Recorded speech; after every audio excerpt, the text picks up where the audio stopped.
My name is Emily Ditmore. I was supposed to be an ordinary housewife who could be found anywhere. I have no idea how things turned out the way they did. The newly built house I was living in is no longer in my possession. The company where I used to work is gone, and a new house is being built in its place. I live more than 100 miles away from my former residence, all by myself. In just a little over a year, my life has changed drastically. Despite the sorrow, my mind is somehow refreshed and clear. Something tumultuous happened in my life. I turned 50 this year. Most women in their 50s would be enjoying the second life with their husbands after their children have become independent, or having new pleasures after the birth of a grandchild. Others may be enjoying solitary life to the fullest. As for me, I was working for a wholesale company owned by my ex-husband, whom I married when I was 25 years old. It was originally started by my father-in-law, who passed away 10 years after we were married. My husband, Scott, who was 35 at the time, took over the company. I had a different job that I had been working for a long time, but I resigned at the same time he took over the family business. We decided to run the company together as a couple. There was no hesitation in me. I thought it was normal for a married couple to support each other. I had seen Scott making tremendous efforts to take over the business even though he was young. Let's work together from now on. And so began our united couple operation. There are 7 employees besides us and 2 part-timers for a total of 11. Since Scott took over, sales have been increasing every year, albeit slightly. We expanded our clientele more than my father-in-law's time and took small jobs within the community. Those things probably led to better results. The business was doing well, but we had a different problem. That was, we couldn't afford any more treatment. We were unable to conceive. The cause was somewhat mutual, but we were told that it was manageable with treatment. No matter how hard we tried, from the time I was 30 until 40 for 10 years, the stork never came. Considering our age, we discontinued treatment at 40. We made a decision to be happy with the 2 of us. Scott understood, and although it was hard for me too, I had given up. And yet... What? You can't give me a grandchild. What about the heir? I can't be a grandmother. How are you going to take the blame for my son not being able to be a father because of you? Shame on you for abandoning your duty as a woman. My mother-in-law, Jackie, was the kind of person who said things like that to rub salt in my wounds. We had a relatively good relationship in the beginning. I wanted to have a daughter, but I couldn't. So I consider you as my daughter. She was sweet and treated me like her own.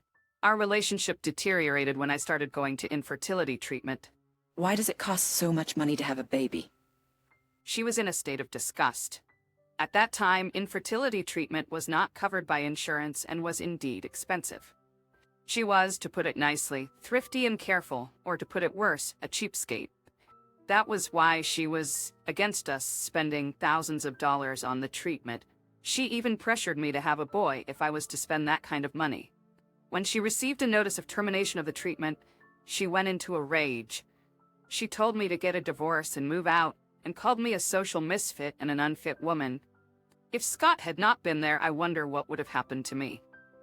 It gave me a shiver up my spine. Despite what happened, Scott never mentioned a divorce. Keep up the good work for the company. He relied on me to continue doing my best. Our marriage was still going strong.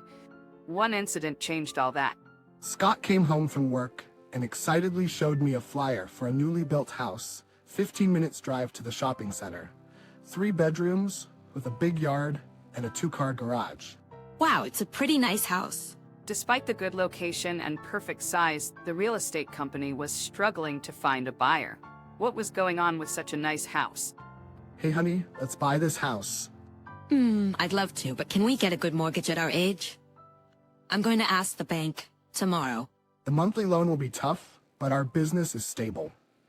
I'm sure we can pay it off. It was true that the loan payment was going to be tough. I agreed with Scott, who was enthusiastic about the idea, that it was a small price to pay for a place where we could live in peace for the rest of our lives.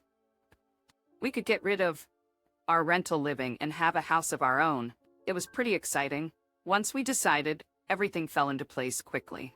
Scott talked with the bank and easily obtained a loan. How did you get the loan? I have a good credit score, so I managed to get a 15-year loan. Considering his age, it was the best he could get. I'll leave the household finances to you as before. I refocused on increasing the company's sales to repay the loan. Got it. We'll do our best.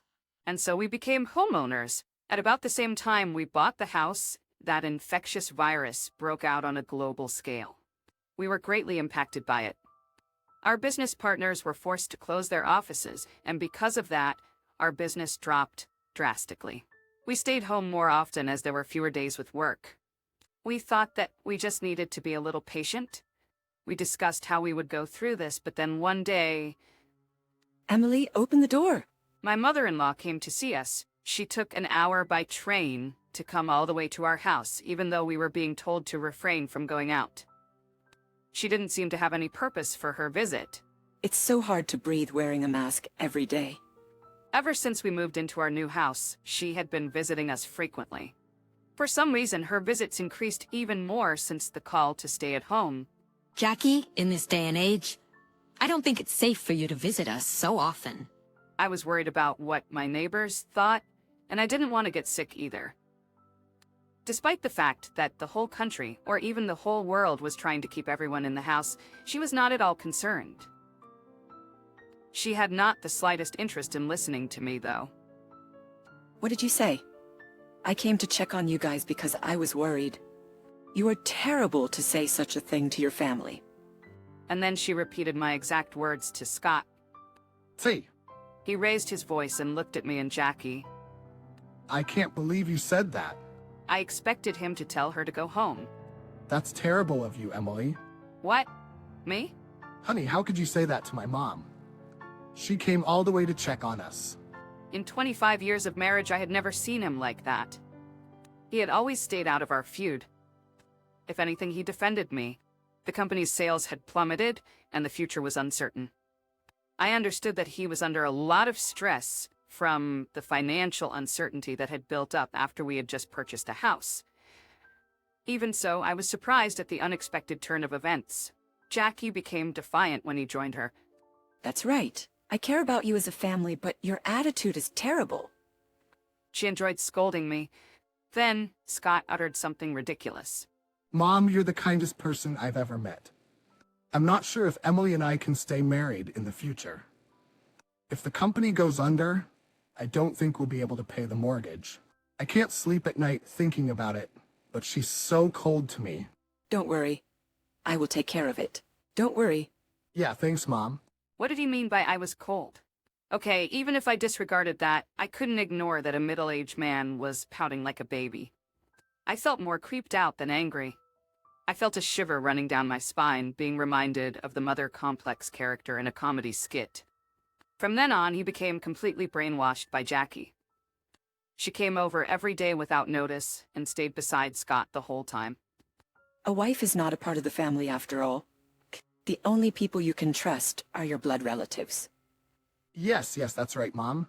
Thanks to you, I feel like I can do my best from now on. The mother and son holding hands. What a wonderful love between parent and child. Jackie was like a virus. As she visited us every day, slowly but surely Scott's mind was eaten away. I like this house indeed. It's also close to the supermarket and the hospital. Oh, Emily, I'm going to take a shower soon. Please put out my underwear and towel. Before I knew it, she had become a resident of the house. There was no word of discretion in her mind. In fact, she even had real power in the household. Let's put a handrail on the stairs. It's hard to go up and down. Yes, I agree. Is there anything else inconveniencing you? Well, the little step in the shower. It's dangerous if I trip on it, so it should be removed. Why is there only a bathroom on the first floor? It would be better to have one on the second floor. She blurted out her selfish request triumphantly. Well, with all due respect, we are already strapped for cash with a mortgage payment. I don't really feel the need for a railing. Then not only she, but also Scott glared at me. What nonsense are you talking about? This is my house now. I deserve to have a comfortable living space. Excuse me? I don't like inconsiderate people. Do you know your position? You are nothing more than an ornament in this house. An ornament? What the hell did that mean? Scott followed to explain. Emily, you don't know how I feel. If I had a child, I'm sure my life would look much brighter now. In this pandemic, my business is going well. If I had stayed home alone with you, I would have gone crazy.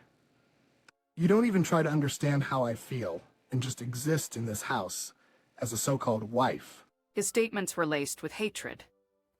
Are you saying it's all my fault? Yes, it is. I'm only getting by because my mom is here. I got it. I was seen as less valuable than my sarcastic, stingy, and selfish mother-in-law. She was so good at brainwashing him that she could be a guru of a cult. Even though he was her own son, she easily tamed the grown man. If you don't like living here, get out. I don't have room to support you anyway. He stood up and pointed to the front door. Jackie leaned back on the sofa as if she were a queen and said, You know what, Emily? You should learn to be kind to your husband and his mother. Maybe that's why you couldn't have a baby. That had nothing to do with it. Her last comment put a dagger in my heart that had been somehow managing to hold on. That was the only time that I had ever cried until the tears dried out. The next day and the day after that, no matter how many times I wiped away the overflowing tears, my heart was heavy. When I became exhausted from crying and calmed down, a resolution was born in me. I'm leaving. Won't you regret it? Hell no. Scott snickered at me. Okay, I made up my mind then. I'm ready to say goodbye to you. At that moment, I became a warrior. I packed my bags and left the house immediately. I'll never work at your company again. Jackie was at the door to see me off. Don't ever come back. Here's a parting gift. I checked the contents of the manila envelope and struck a gut-punching pose in my mind. I nodded slightly to her in a graceful manner and left the place.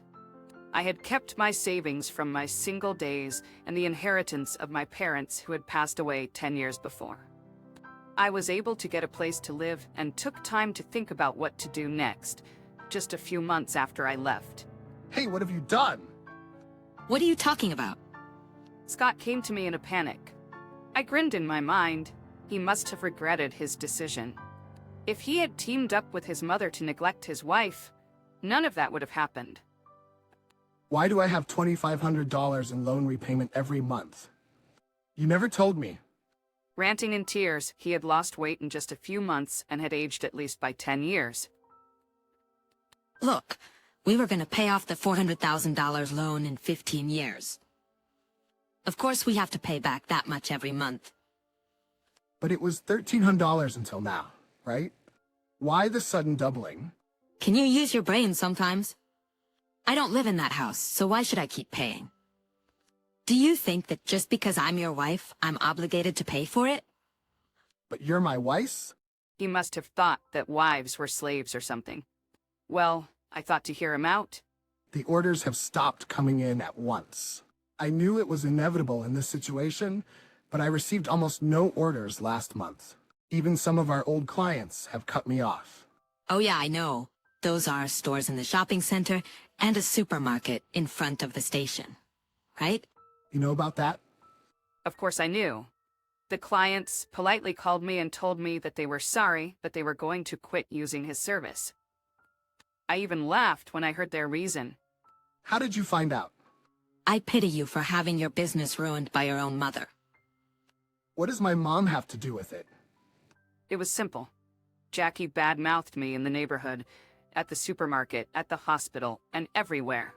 In the unusual pandemic situation, it was normal to be careful when talking with people.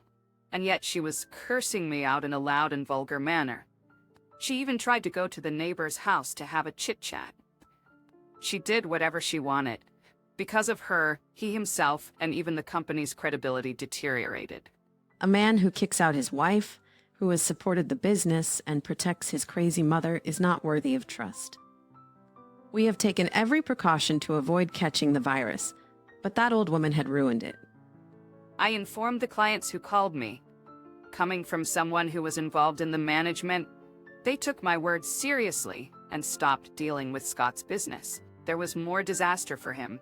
The employees are leaving one after another. We don't have enough staff to look for new clients. It's inevitable since the company is on the verge of collapse, isn't it? They have lives to lead, and they don't want to go down together. But that's so heartless. I decided not to harm him anymore and kept quiet about his employees who had asked me for advice about resigning. One of them even told me that they were not so stupid as to follow a boss who kicked his wife out at the behest of such an evil mother. I guessed that it wasn't necessary to mention to him. What am I going to do? What should I do now? I have no clue. I didn't do anything wrong, but somehow things are getting worse. Why is that? Well, if you didn't do anything wrong, why can't things work out? I repeated back his words and he grew impatient and angry. How can you act like this has nothing to do with you? What a heartless woman you are when your husband is in such trouble. I had finally reached the limit of my patience with him, who was egocentric and insensitive. You know, who made me such a heartless wife? Did you and your mother turn me into your enemy? Are you stupid for dreaming that I will always be on your side? Yes, you're brainless. I'm the same as your employees. I'm not gonna fall with you. Then I showed him something I had been keeping for a long time. I'm finally gonna file this. It was a petition for divorce Jackie had given me as a parting gift. How did you get that? Your mother gave it to me. I really appreciate her for this one. She gave me an ace in the hole. Wait, I wrote that as a joke and didn't mean it. His lamentations were in vain. With a piece of paper, we were going to be strangers. In the end, he had to let go of the company. He couldn't pay the mortgage on the house and paid the remaining debt with the money from the sale. I heard it wasn't enough, and he was working to pay back the loan. The relationship between him and his mother deteriorated. When he came out from her brainwashing, he blamed her to the extreme. My life is ruined because of you. How dare you call me that? I'm your mother. Because of you, I lost Emily and my company. You are a witch. What are you talking about? You hated her too. It's not just my fault. You should have put a collar on her. They argued loudly every night and caused a commotion in the neighborhood. They blamed each other, but they were exactly the same. In the end, they parted ways and stopped talking to each other. Jackie was quite shocked that her only son cut her off. I heard that she became a soulless invalid and was living alone in her apartment. I wondered if she had any remorse. Maybe she no longer even understood anything. As for me, I would have been lost without you. Thank you so much. That's not true. I just introduced you to a company that was looking for the qualifications you had. I helped an ex-employee at Scott's company find a new job. How do you know so much about recruitment? Before I started helping Scott, I worked for an HR consulting firm. That was already 15 years ago. I'm glad I got certified back then. I never thought it would be so useful. I am now working as a career consultant. My job is to help clients find suitable jobs. But that's not all. There are people who have to work for various reasons in the world.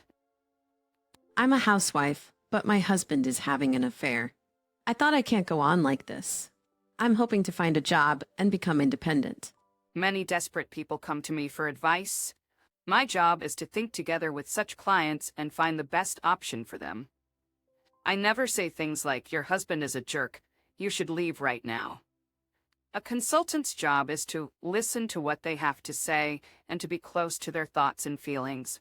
However, it is also my nature as a middle-aged woman to want to say, "Just get a divorce, you will feel so much better like me." I got kicked out by my ex-husband of 25 years, lost my job, and then divorced. I may look pitiful in people's eyes, but I don't feel sad. In fact, I feel happy. The reason for this is, thank you for listening to me. I'm gonna start a new life. I have clients who appreciate me.